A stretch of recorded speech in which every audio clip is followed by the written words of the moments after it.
Hello, Chris Green here with the Flood Insurance Guru. Today we're talking about Muscatine County, Iowa, and flood map updates that are happening on January 28, 2022.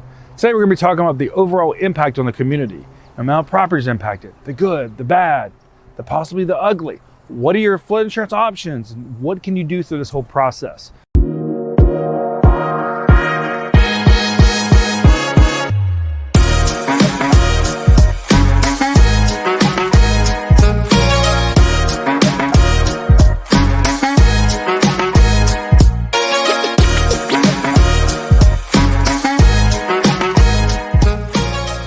Let's talk about when is this map happening. As we mentioned before, January 28, 2022 is when this new flood map goes into the area.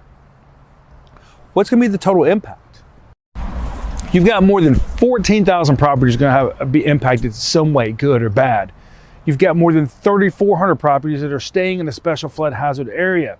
This means you possibly could be going from a high risk to a high risk, or it could mean you're staying the same. But it means if you have a mortgage, that you're still going to continue to carry flood insurance on this property. The good news is you got about 600 properties being moved out of the special flood hazard area, like you can see right here behind me. This means that flood insurance is no longer going to be required.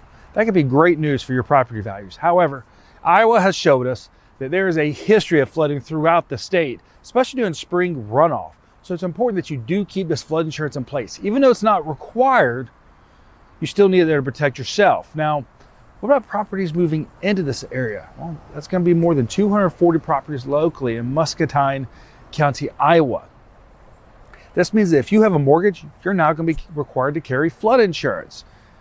Now, can you fight this change though? You absolutely can through a letter of map amendment process. If you want to find out more about that process, click the link below to understand what a letter of map amendment is through this flood zone change. So what are your flood insurance options then if you're being moved in? Well, you've got the National Flood Insurance Program, and it's important to understand that you qualify for newly mapped rates with this program the first year. It's also important to understand that you have private flood insurance available on your property in Iowa. So if you've got questions about all these changes, the total impact on the community, what can you do? Click below to visit our website, floodinsuranceguru.com. Remember, we have an educational background in flood mitigation, which means we can help you understand flood risks like this right here. Your flood insurance and mitigating your property long term. Thank you.